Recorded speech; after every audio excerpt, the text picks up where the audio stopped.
Rajesh law centre में आप लोगों का स्वागत है। आज हम लोग समझेंगे कि धारा 31R 31S या हिंदी में 31 दा, हिंदी में 31 धा कब लगाई जाती है और इसका प्रभाव क्या होता है,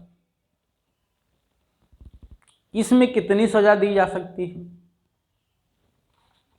तो एक एक करके मैं बिंदुवार आपको समझाऊंगा।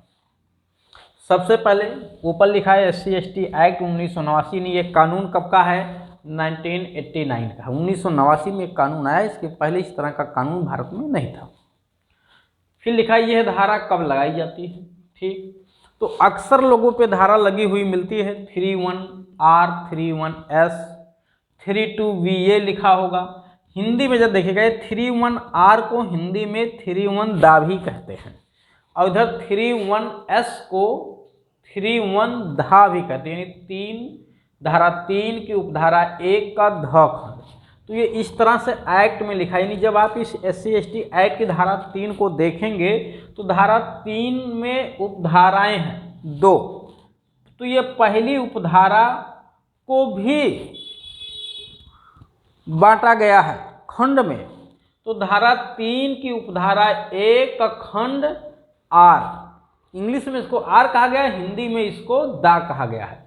उसी तरह से धारा 3 की उपधारा 1 का S खंड, यानी हिंदी में धा खंड, बिल्कुल आगे पीछे हैं। और धारा 3 की उपधारा 2, देखो यहाँ उपधारा हो गई है, एक नहीं, उपधारा 2 में, उपधारा 2 में भी नंबरिंग किया गया है, यानी खंडों में बांटा गया है। उसको रोमन में लिखा गया है 1 2 3 4 5। तो ये रोमन में V लिखा है, V का मतलब होता है 5, और इसमें भी फिर संशोधन किया गया तो VA बनाया गया है। तो 3 2 VA इसको पढ़िए, या धारा 3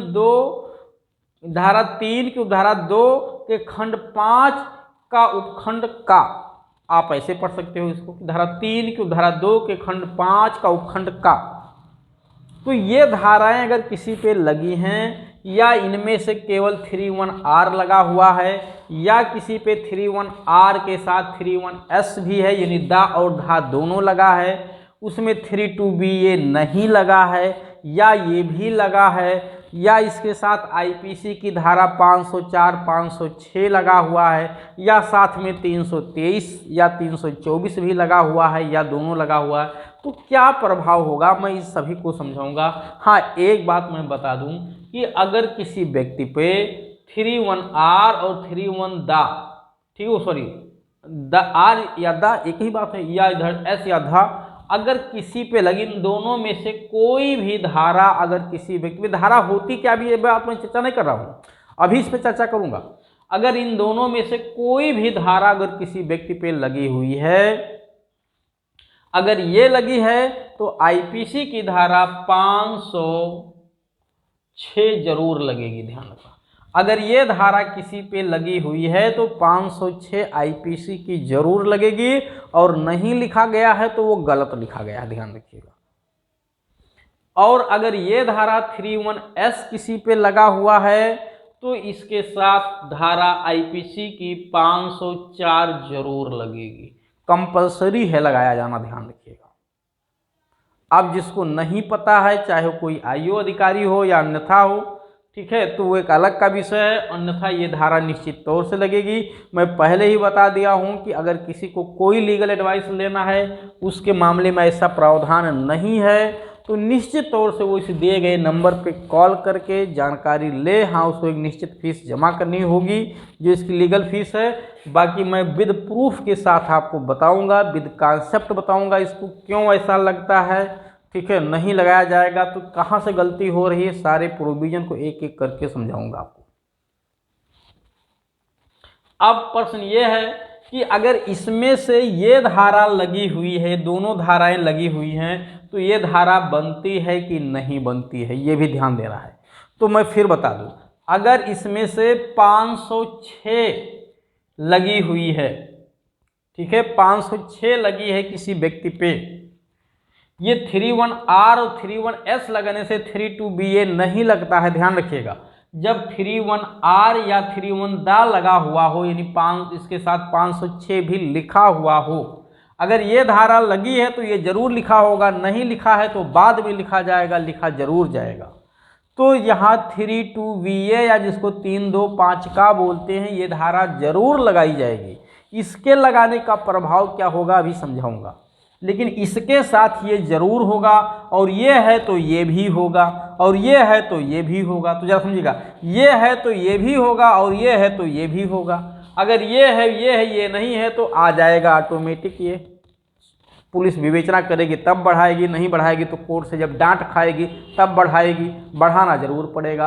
अगर अधिवक्ता उधर से जानकार व्यक्ति है, मजबूत है, ठीक है, कानून का ज्ञाता है, तो निश्चित तौर से धारा को बढ़वा देगा। नहीं जानकार है तो फिर बात ही अलग है।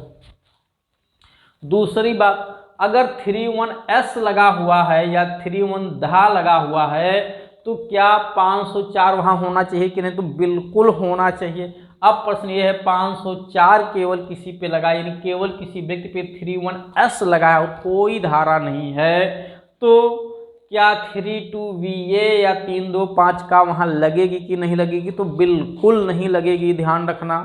यानी केवल 504 के आधार पे 32BA का धारा नहीं बनता है। आप कहेंगे साहब मेरे में लगा है, तो आप संपर्क करिए मुझसे, मैं नंबर दे रखा हूँ आपको ऑलरेडी, और उसकी फ़ीस जमा करिए, मैं बताता हूँ कहाँ से गलती हुई है, और निश्चित तौर से हट जाएगा अगर लगा है, ठीक। अगर ये नहीं लगा है तो लग जाएगा।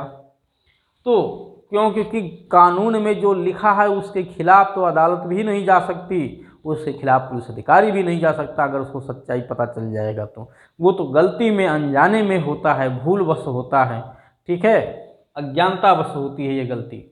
तो ये बात क्लियर होगी कि कब कौन है तो कौन सी धारा लगेगी। अब प्रश्न ये है, सब हैं क्या, इसके लगाने का प्रभाव क्या होता है? तो ये धारा देखिए 31R, पहले इस पर चर्चा करते हैं। जब किसी अनुसूचित जाति या अनुसूचित जनजाति के सदस्य को, यानी उससे संबंधित किसी व्यक्ति को, चाहे महिला हो या पुरुष हो, अनुसूचित जाति या अनुसूचित जनजाति से भिन्न वर्ग का कोई व्यक्ति, यानी OBC का हो या जनरल वर्ग का व्यक्ति हो, अगर उसे कोई का मतलब है कि उसे क्या कर रहा है, अपमानित करता है या उसे अभित्रस्त करता है, यानी धमकी देता है, किसी भी मामले में धमकी देता है, मारने पीटने का, देख लेने का, केस मत दर्ज करना वरना फिर तुमको सही सलामत नहीं रहने देंगे, मतलब इस तरह से किसी अपराध को करने की धमकी देता है, अपमानित करता है, और वो अपमानित या धमकी देना लोक दृष्टि में करता है, लोगों की नज़रों में करता है, तब उस पे धारा 31R बनता है। ये ध्यान रखिएगा, तब 31R बनेगा, और R बनेगा तो 506 भी लगेगा, 506 भी लगेगा तो 32BA लगेगा। क्लियर? अब दूसरी बात, 31S क्या है? यहाँ भी कंडीशन वही है कि किसी अनुसूचित जात, अनुसूचित जनजाति के व्यक्ति को, यानी व्यक्ति में चाहे महिला हो या पुरुष हो, सब आते हैं, ठीक है, चाहे महिला में लड़की शादीशुदा हो या ना हो, ठीक है, इससे कोई मतलब नहीं है, मेल और फीमेल के आधार पे बताया गया है, ठीक है, एज के आधार पे और हैसियत के आधार पे। किसी लोक दृष्टि में ऐसे व्यक्ति को क्या दिया जाता है? गाली गलौज दिया जाता है, उसकी जाति को लेकर के। किसको लेके? जाति को लेके गाली गलौज देना, उस जाति के नाम से गाली दी जाती है, मतलब व्यक्ति के नाम से गाली ना देके जातिगत गाली दी जाती है। अगर व्यक्तिगत गाली दी जाती है तो धारा बनती ही नहीं है, जब जातिगत गालियां दी जाती हैं तब ये धारा बनेगी। और ये धारा अगर लगेगी 31 तो 504 भी लगेगी निश्चित तौर से, IPC की धारा।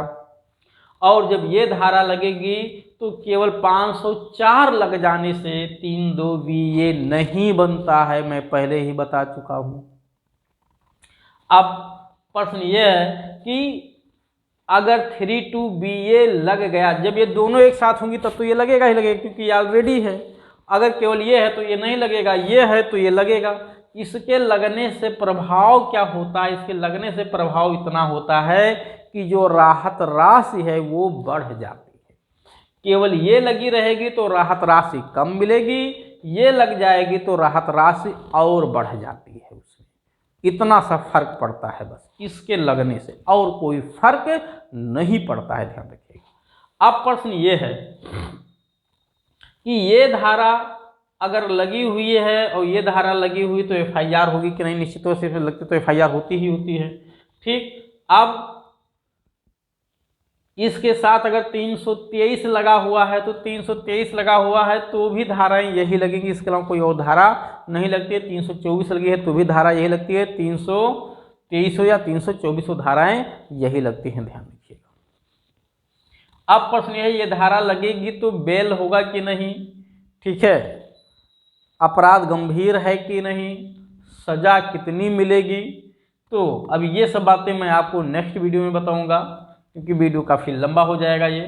और इसके अलावा कोई बात, वैसे तो अपराध ये संज्ञेय अपराध है, ठीक है, नॉन बेलेबल अपराध है, बेल एज अ राइट नहीं होता है, एफआईआर इसमें तुरंत दर्ज होगा, ये ध्यान रखिएगा।